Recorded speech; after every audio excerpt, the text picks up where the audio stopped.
Madame, Monsieur, merci de nous suivre sur la chaîne de télévision HK Today et bienvenue à cette nouvelle chronique où nous allons parler de la santé. Vous le savez bien, la situation du Covid-19 reste au centre des préoccupations de plusieurs personnalités du monde de nos jours. Vous le savez bien que certains chercheurs congolais évoluant à l'étranger mènent des enquêtes scientifiques afin de préserver la santé de la population mondiale en général. Depuis le Japon, le docteur Roger Ngatou, professeur associé, chercheur, auteur de plusieurs ouvrages et inventeur de plusieurs produits, a mené en fait des enquêtes ou des études et nous a expliqué comment les différentes maladies se développent chez l'homme après avoir été atteint par le coronavirus et comment éviter l'apparition de ces maladies. Suivez le docteur Roger Ngatou depuis le Japon. Je reviens vers vous pour essayer de faire un petit commentaire au sujet du syndrome post-Covid et particulièrement sur la toux chronique post-Covid.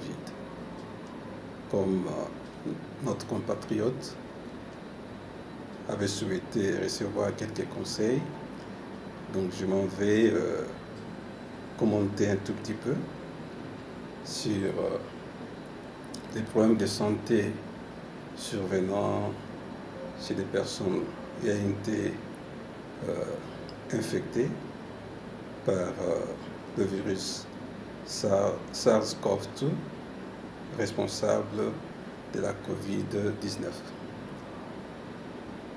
Donc c'est Roger Ngatou, médecin congolais évoluant au Japon. Donc, je suis chercheur, professeur associé de médecine à l'université de Kagawa, ici au Japon. Certaines études récentes ont été réalisées pour essayer d'explorer ce phénomène, le syndrome post-Covid-19. Et j'ai essayé, n'est-ce pas, d'exploiter deux récentes publications des études réalisées aux États-Unis, mais également en Angleterre. La première étude a été publiée il y a quelques mois, en 2021, par une équipe de recherche de l'Angleterre.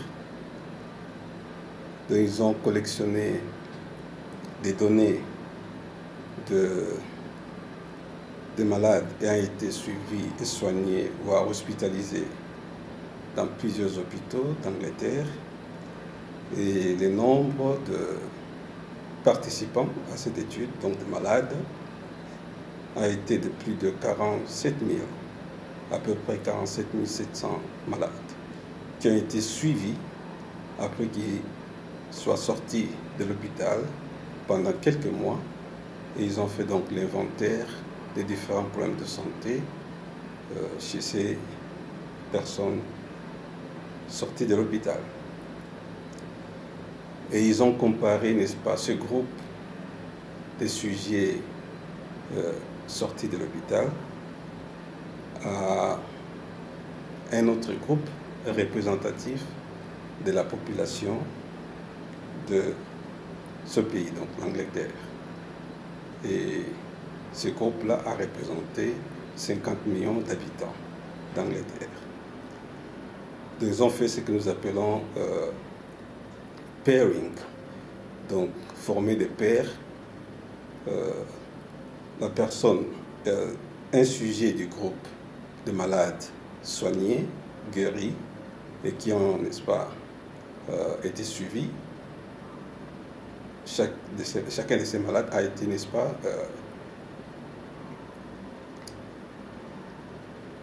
couplé à un membre du groupe de la population qui répondait au même background que le sujet qui avait souffert de la Covid. Donc, même sexe, presque même âge, et même les différentes maladies préexistantes ont été similaires.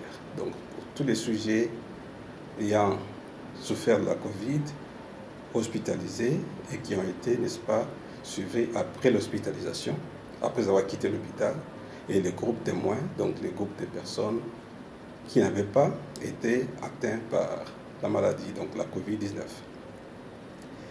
Et le résultat a montré une différence significative. Donc la plupart, beaucoup de malades qui avaient des problèmes de santé, certains problèmes de santé, après avoir, n'est-ce pas, quitté l'hôpital, se retrouvaient dans le groupe des personnes qui avaient été soignées, hospitalisées pour Covid avant cette étude. Et parmi les maladies, il y en a beaucoup, hein. Il y a beaucoup de problèmes de santé, n'est-ce pas, qu'on retrouve chez ces genres de personnes. Et les problèmes respiratoires, les maladies respiratoires ont été parmi, n'est-ce pas, des problèmes de santé généralement retrouvés chez ceux des anciens malades Covid-19 qui avaient été suivis. Donc, quand on parle de problèmes respiratoires, vous avez plusieurs maladies. Il y en a qui ont fait également des pneumonies, pas à Covid-19, mais d'autres des pneumonies causées par d'autres agents, des bactéries et autres. Et si vous avez la toux, donc la toux, ce n'est qu'un signe, un symptôme, hein, qu'on trouve souvent chez les personnes souffrant de maladies respiratoires. À part des troubles respiratoires, il y a aussi des malades ayant souffert avant de la COVID-19 qui ont développé des maladies cardiovasculaires. Donc les maladies du cœur, l'hypertension et autres. Il y a aussi parmi ces malades, dans le groupe de personnes ayant fait le syndrome post-Covid, des gens qui ont été réadmis à l'hôpital. Donc, ils ont été sujets à une réhospitalisation. Il y a aussi des cas de diabète. Récemment, j'ai mené quelques études sur la Covid et le diabète. Et ici, dans notre université, on m'a donné l'opportunité de faire des exposés publics sur l'association Covid-19 et diabète. Donc le diabète aggrave la Covid. C'est d'abord un facteur à risque pour la Covid sévère, la Covid grave, mais également le virus qui cause la Covid-19 induit aussi un diabète chez des personnes non diabétiques. Donc la personne qui fait l'infection, la Covid-19, peut se voir devenir diabétique parce que le virus détruit les cellules que nous appelons au niveau du pancréas, donc les cellules pancréatiques qu'on appelle les cellules bêta, qui produisent l'insuline. Et lorsque ces cellules sont détruites, n'est-ce pas, alors la personne ne saura plus dans le métabolisme du sucre. Donc, en termes généraux, nous parlons de sucre, mais c'est du glucose. Le métabolisme du glucose ne se fera plus normalement et la personne aura un taux de sucre, un taux de glycémie élevé, l'hyperglycémie. Et ça peut persister, donc il devient diabétique. Ça, c'est le diabète induit par le virus de la COVID-19. Donc, il y a beaucoup de personnes ayant souffert de la COVID-19 qui deviennent diabétiques, qui ont un syndrome diabétique pendant l'infection. À part le diabète, il y a aussi des sujets qui ont présenté des problèmes rénaux, donc des maladies de rein, et d'autres aussi des maladies de foie. Et comme nous le savons, parmi les symptômes qui caractérisent la COVID-19, au début, donc les premiers symptômes, vous avez les troubles de goût. La personne ne sait plus reconnaître le goût. Et les troubles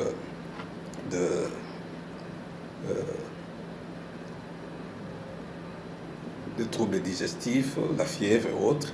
Et il y a aussi parmi eux des personnes qui vont avoir les mêmes symptômes après avoir après être sortis de l'hôpital, donc après avoir été soignés et déclarés guéris pour la COVID-19, mais à la maison, à domicile, ils continuent à avoir ces mêmes symptômes. Voilà, en bref, ce que nous entendons par le syndrome post-Covid. Ça n'arrive pas chez tout le monde, chez toutes les personnes qui ont souffert de la COVID-19, mais certains parmi eux arrivent quand même à développer ce genre de problèmes. Alors, la COVID-19 se manifeste aussi par la toux. Il y a pas à 100%, mais un certain pourcentage de malades de COVID-19 qui présentent la toux. Et cette toux peut être chronique. Et elle peut aussi continuer après que la personne soit sortie de l'hôpital ou déclarée guérie. Alors, comment, n'est-ce pas, arriver à prendre en charge la toux chronique post-Covid? Selon mes recherches dans la littérature scientifique, je suis tombé, n'est-ce pas, sur un article très intéressant d'une étude, un essai clinique réalisé, 2 essais cliniques d'ailleurs, dont les rapports ont été, n'est-ce pas, combinés en un seul article, publié par la fameuse revue de Lancet cette année, en 2022, il y a quelques semaines. Une étude américaine qui a, n'est-ce pas, essayé d'explorer l'efficacité d'un produit généralement utilisé aux États-Unis, je crois, contre la toux, mais chez des personnes qui ont eu ce problème de toux chronique après avoir fait la COVID-19, après avoir souffert de la COVID-19, mais déclaré guéri. Il s'agit du produit qu'ils appellent Gefapixant, dont en français nous allons peut-être appeler cela Gefapixant. C'est un produit généralement utilisé contre la toux dans ce pays-là. Et ils ont, n'est-ce pas, comparé l'efficacité de ce produit, Gefapixant, à un placebo, c'est-à-dire un produit qui n'a pas d'effet contre, n'est-ce pas, la maladie ciblée. Et alors, quel a été le résultat? Le résultat montre que les personnes ayant été traitées, donc présentant la toux chronique post-Covid, qui ont reçu le Gefapixant, un grand pourcentage avait, n'est-ce pas, une baisse de la fréquence de la toux, des épisodes de la toux, comparé, n'est-ce pas, au groupe témoin, donc ceux qui ont reçu le placebo. Et le pourcentage variait entre 12 à 14%. Donc, pas tous les sujets ont vu leur toux, n'est-ce pas, s'améliorer. Comment dirais-je, la fréquence des toux diminuer, mais il y avait environ 15% de personnes ayant reçu le Gefapixant qui ont vu la fréquence des toux baisser. Et il faut souligner que le fait que la plupart de ces personnes avec la toux chronique post-Covid avaient, n'est-ce pas, ce problème pendant très longtemps, 11 mois, 1 année. Donc, et parmi les commentaires que j'ai retrouvés dans cet article, donc il y a plusieurs autres produits contre la toux que nous appelons en termes techniques les antitussifs.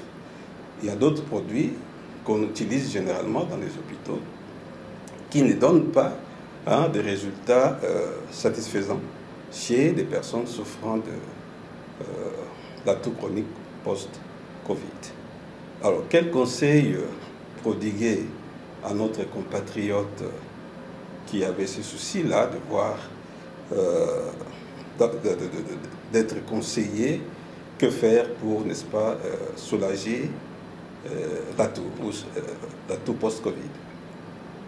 Au Congo, nous avons, selon ma connaissance et aussi ce que j'ai retrouvé sur Internet, nous avons quelques produits contre l'atout qui sont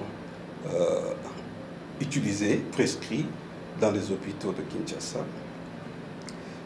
Mais il y a très peu de produits congolais sur le marché à Kinshasa. Mais j'ai trouvé, n'est-ce pas, je parlais peut-être de deux produits. Un produit qui est fabriqué, qui est produit au Portugal, c'est le Finatux. Je ne sais pas si beaucoup de gens connaissent là-bas, à Kinshasa. J'ai trouvé ça aujourd'hui sur la liste de milliers de médicaments utilisés en RDC ayant reçu, n'est-ce pas, l'autorisation de mise sur marché. Il y a aussi un produit fabriqué en France, un médicament fabriqué en France, c'est le Passédir en sirop, dont les deux produits sont en sirop. Et voilà. Mais la majorité des produits utilisés en RDC proviennent de l'Asie. Je ne citerai pas les noms des pays qui exportent ces médicaments vers la RDC, mais du moins, bon, les personnes qui sont dans le domaine à Kinshasa ou en RDC en savent quelque chose. Et j'ai trouvé que, bon, ce sont des produits qui peuvent être utilisés, mais je ne peux pas rassurer notre compatriote qu'en prenant ce produit-là, les choses vont changer ou comment. Mais du moins, si le compatriote est aux États-Unis, voilà, les Américains ont réalisé des études sur Gefapixant et ils ont trouvé qu'il y a une amélioration, une baisse de la fréquence de l'atout chez les personnes souffrant de l'atout chronique post-Covid dans leur pays. Alors, j'aurais souhaité trouver un produit congolais, produit localement en RDC, mais jusque-là, je n'ai pas encore trouvé. Alors, je vous ai montré une courte vidéo, une section d'une vidéo, donc de l'interview que j'ai accordée à la chaîne de télévision japonaise NSK. Ce produit-là, je l'ai exploité dans le cadre de soins de traitement de maladies inflammatoires de la peau, mais originellement, il s'agit d'un produit congolais, utilisé généralement dans les villages du Congo central, donc au Bas-Congo, pour soigner l'atout, y compris l'atout chronique. Donc c'est une plante congolaise et elle soigne, donc l'extrait de cette plante peut soigner l'atout, même l'atout chronique. Mais n'ayant pas encore fait des investigations, donc des recherches sur ce produit dans le cadre de traitement de l'atout. Donc pour me résumer, donc je disais que les personnes qui ont des problèmes de toux chronique, après qu'ils soient guéris de la COVID-19, sont soignés généralement avec des médicaments antitussifs, donc des médicaments contre l'atout usuels, donc les médicaments qu'on utilise généralement dans les hôpitaux. Mais aux États-Unis, donc les études venaient de démontrer que voilà, le Gefapixant arrive quand même à soulager un certain nombre de malades ayant développé cette toux chronique post-Covid.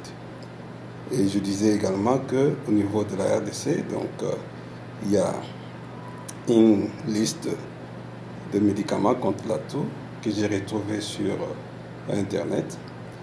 Donc des médicaments pour lesquels certaines compagnies pharmaceutiques ont obtenu l'autorisation de mise sur marché. Et la plupart de ces médicaments viennent de l'Asie du Sud-Est en général, l'Asie de l'Est. mais je ne citerai pas les noms des pays. Et parmi les médicaments vendus en RDC, particulièrement à Kinshasa, donc j'ai cité Finatux, qui est un médicament produit au Portugal. Il y a Passedil, sirop, produit en France. Et nous avons Zafitou. Zafitou, je pense que c'est produit en RDC par des firmes locales. Donc, si notre compatriote qui a posé cette question sur la toux chronique post-Covid réside aux États-Unis ou en Amérique du Nord, donc voilà, aux États-Unis, il y a Gefapixant qui est pas recommandé, je précise bien, mais qui a donné des résultats quand même. Enfin, voici notre adresse email doc.rogingatou@gmail.com. Donc si il y a des compatriotes qui voudraient bien poser des questions ou essayer d'échanger sur le sujet de syndrome post-Covid ou toux chronique post-Covid, je suis à leur disposition, donc ils peuvent toujours m'envoyer des emails. Voilà, madame, monsieur, merci. Vous venez de suivre le docteur Rogingatou. Depuis le Japon, il nous a expliqué comment se préserver à la santé, comment les maladies, les différentes maladies plutôt, se développent chez l'homme après avoir été atteint et comment éviter l'apparition de ces maladies. Et merci de nous avoir suivis et bonne suite de